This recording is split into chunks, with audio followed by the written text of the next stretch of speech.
Hi guys, welcome to another episode of Growing Your Garden Babies on a Budget. Today I'm going to be showing you how you can make your very own wreath form using ivy.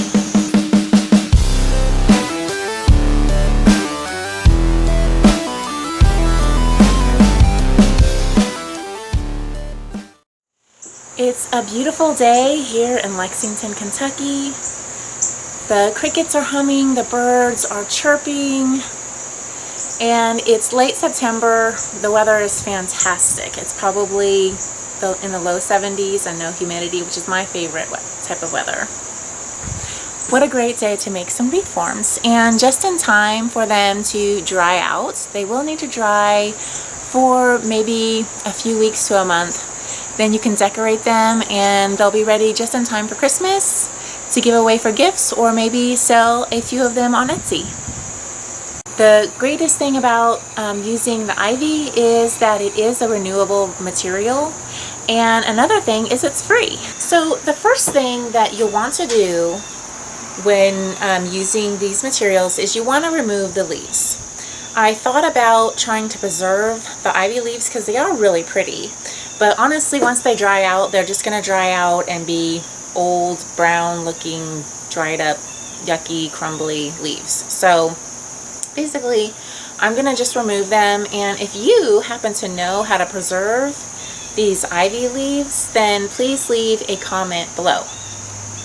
So to remove the leaves, it's super easy. So you're basically just gonna hold it in your non-dominant hand. So I'm right-handed, so I'm gonna hold it in my left hand, and then I'm just gonna take my fingers down and I'm just going to drag it down, and then I flip it over and I just drag it, and there you have it. You have a nice clean ivy vine to use for your wreath form. So I have 5 ivy vines that are approximately the same length. They don't have to be exactly the same length, just kind of close. So literally the only thing that I'm going to be doing is just twisting them together. I'm going to start at the middle and then I'm going to work my way up to the top. Okay?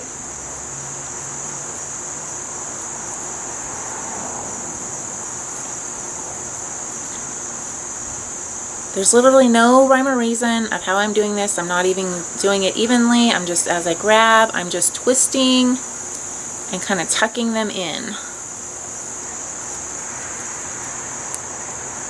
If you get one that breaks, just get rid of it. He's out. Okay, so then I flip it, and you're going to want to kind of hold the area that you just twisted. Oops. So twist, twist, twist.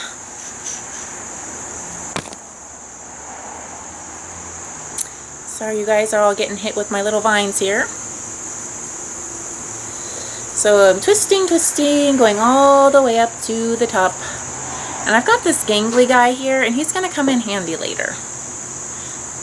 Okay, so now I'm basically holding everything I've twisted. I'm holding it on with both of my hands because I don't want them to become untwisted. So then I'm going to carefully bring my 2 ends together to create my circle shape. And now I can just hold it at the top. And now I'm going to take these loose pieces, and literally I'm just going to continue twisting. I'm going to twist this end to this form here. That one really thick guy, I'm going to just kind of tuck him in because he's super thick and he's not going to twist well, but he will be a very good way to get this form to stay tight. There's another one, and I'm just going to twist over because it's a little bit thicker of a vine. You want to be careful because it will break, and you don't want it to break at this point. So I'm just kind of tucking it in So literally I just tucked it in right here. And as you can see, it's already starting to take shape. Now I just need to twist and tuck the rest of these.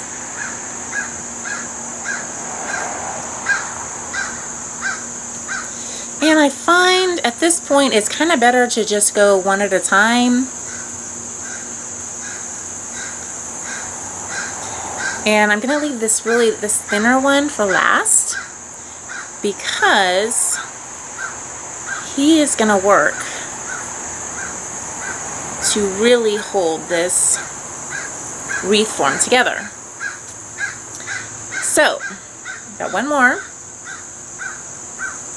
Literally, I'm going to go ahead, just to make this super secure, I'm going to make this one more tighter. So I'm literally wrapping it around very tightly, being careful to, if you feel like it's about to break, don't wrap it quite as tight. And then to finish it, I'm just going to go ahead. So here's my very last piece that I had. And I'm just going to tuck it underneath one of the other vines. And there you have it. A wreath form made out of ivy that you can cut off of your wall. This episode was sponsored by CreationLife.me. CreationLife.me brings you stunning wall art for your home and business. You can check out those images at CreationLife.me. Thanks for watching this episode of Growing Your Garden Babies on a Budget. If you have any questions, please leave me a comment below.